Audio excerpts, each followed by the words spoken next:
আমি বলতে চাই যে অনতিবিলম্বে তথাকথিত মানহীনতার যে অপবাদ আমাদেরকে দেওয়া হয়েছে সেই থেকে সরে না আসলে এই সরকারি প্রতিষ্ঠান নেত্রকোনা মেডিকেল কলেজ বন্ধের যে ষড়যন্ত্র চলছে সেটি থেকে সরে না আসলে আমরা আরও কঠোর থেকে কঠোরতর কর্মসূচিতে যেতে বাধ্য হব।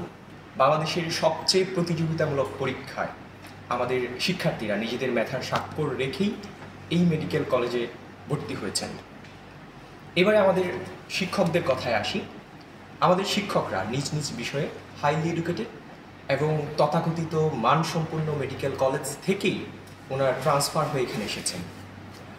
এবারে যদি আমাদের পরীক্ষা পদ্ধতি এবং বর্তমান শিক্ষার মান নিয়ে বলি, তাহলে আপনারা সবাই জানেন যে আমাদের নেত্রকোনা মেডিকেল কলেজে ঢাকা ইউনিভার্সিটি অধিভুক্ত। ঢাকা ইউনিভার্সিটির আন্ডারে সকল মেডিকেল কলেজের পেশাগত পরীক্ষার লিখিত প্রশ্নপত্র একই হয়ে থাকে এবং আমাদের ভাইবা এবং প্র্যাকটিক্যাল পরীক্ষা নেওয়ার জন্য অন্য মেডিকেল কলেজ থেকে পরীক্ষক এসে আমাদের মান যাচাই করেই আমাদেরকে পাশ দিয়ে থাকেন। এবার যদি আমরা আমাদের ক্লিনিক্যাল এক্সপোজারের ব্যাপারে আসি, নেত্রকোনা মেডিকেল কলেজের ক্লিনিক্যাল ক্লাসগুলো হয়ে থাকে একটি আমাদের নেত্রকোনা যে সদর সরকারি হাসপাতাল আছে, এই সরকারি হাসপাতালে আপনারা জানেন যে সরকারি হাসপাতালে আসলে রোগীর অভাব হয় না, সুতরাং ক্লিনিক্যাল এক্সপোজারের দিক থেকে আমাদের কোনো ঘাটতি নেই। সত্যি বলতে আপনারা মানে এই মান বলতে না দেখছেন শিক্ষার্থীদের কোয়ালিটি, না দেখছেন আমাদের শিক্ষকদের কোয়ালিটি, না দেখছেন আমাদের ক্লিনিক্যাল এক্সপোজার। মানসম্পন্ন বা মানদণ্ডে যে ক্রাইটেরিয়া বা প্যারামিটার যেটা হতে পারে, একটু ধরে নিচ্ছি যে হসপিটাল ইনফ্রাস্ট্রাকচার বা অবকাঠামো। মেডিকেল কলেজের অবকাঠামো বলতে আমরা বলছি বেসিক ফ্যাসিলিটি বা সিস্টেম, যেগুলো একটা মেডিকেল কলেজকে চলমান রাখে। বেসিক ফ্যাসিলিটি বলতে আমরা বুঝাচ্ছি আমাদের ছাত্রীর সংখ্যার অনুপাতে আমাদের কতজন শিক্ষক নিয়োজিত আছে, আমাদের পর্যাপ্ত পরিমাণ শিক্ষক, মানসম্মত লেকচার গ্যালারি, ক্লিনিক্যাল এক্সপোজার ইত্যাদি আছে কিনা। আচ্ছা, ছাত্র সংখ্যার অনুপাতে যদি বলি বা যদি ক্যাম্পাসের দিকটা আমরা দেখি, যে আমাদের অস্থায়ী ক্যাম্পাসটি কিন্তু 3.5 একর জমির উপর অবস্থিত আছে। মানসম্মত 4টি লেকচার গ্যালারি, মানসম্মত লাইব্রেরি, হোস্টেল, প্যাথোলজি এবং মাইক্রোবায়োলজি ল্যাব ইত্যাদি।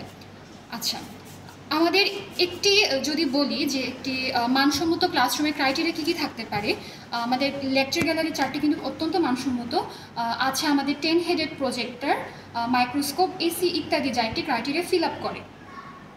এই সকল ফ্যাসিলিটি যদি আমরা দেখি, অনেক বড় বড় মেডিকেলেও কিন্তু আমরা এদের ঘাটতিটা খুঁজে পাই।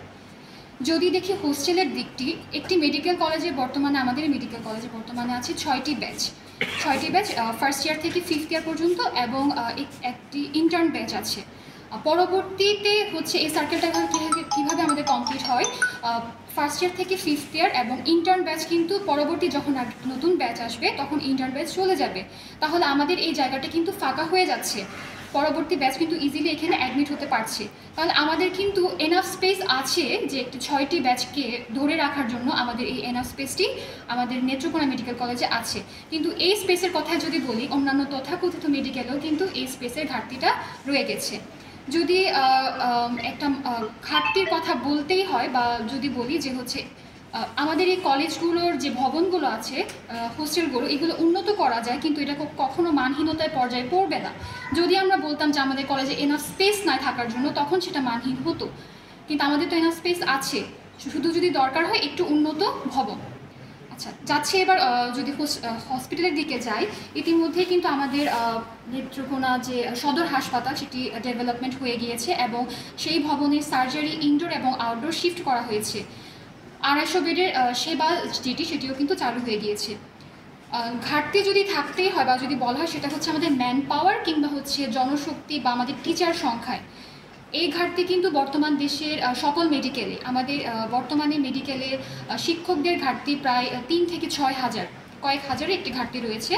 এবং কিন্তু এই ঘাটতি যে শুধু নেত্রকোনা মেডিকেল বা পেরিফেরি মেডিকেলে তা কিন্তু না, এই ঘাটতিটা দেশের সকল মানসম্মত মেডিকেলেও। তাহলে এই মানহীনতার দণ্ডে বা এই মানহীনতার তকমা শুধু এই পেরিফেরি মেডিকেলকে কেন দেওয়া হচ্ছে? একজন বিসিএস ক্যাডার ডক্টর এর পোস্টিং কোথায় হবে সেটা নিয়ন্ত্রণ করছে কিন্তু সম্পূর্ণভাবেই স্বাস্থ্য মন্ত্রণালয়। সব মেডিকেলের শিক্ষার্থীর অনুপাতে কতজন ডাক্তার নিয়োগ হবে সেটার ব্যবস্থা কিন্তু তাদেরই দায়িত্ব। যখন একটি পেরিফেরি মেডিকেল, যখন শিক্ষক সংকটের কারণে একটি পেরিফেরি মেডিকেল থেকে অবাধে বিপুল সংখ্যক ডাক্তার অন্য মেডিকেলে ট্রান্সফার করে দেওয়া হয়, তখন কিন্তু একটা শিক্ষকের যে ঘাটতি সেটা আমরাও ফেস করছি।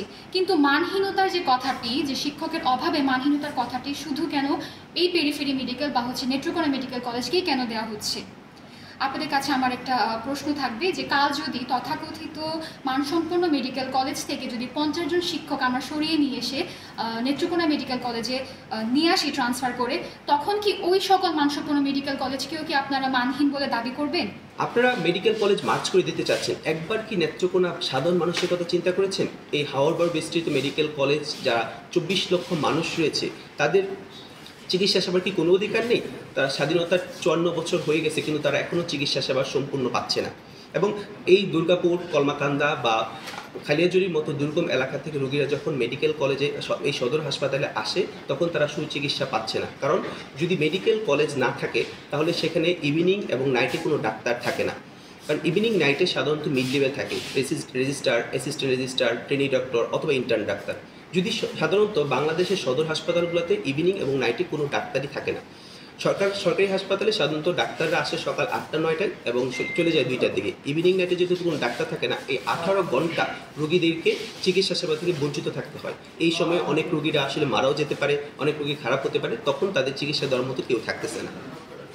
সো আমি এই নেত্রকোনাবাসীর প্রতি উদার্ত আহ্বান জানছি, আপনারা যেখানে থাকুন, যে পজিশনে থাকুন, আপনারা আপনাদের জায়গা থেকে এই মেডিকেল কলেজকে রক্ষা করার চেষ্টা করুন। কারণ এই মেডিকেল কলেজ আপনাদের অহংকার, আপনাদের মেডিকেল কলেজ এই গর্বের বিষয় এবং চিকিৎসা সেবা এই জেলার জন্য একটা অঙ্গীকারের বিষয়।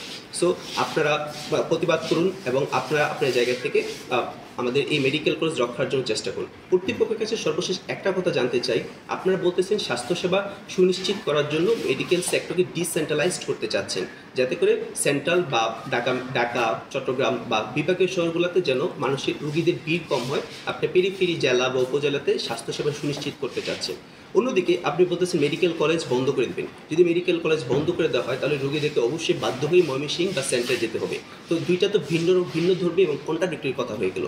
আপনারা বলতেছেন একটা, করতেছেন অন্যটা। কর্তৃপক্ষ জানতে চাই এর উপযুক্ত জবাব কি।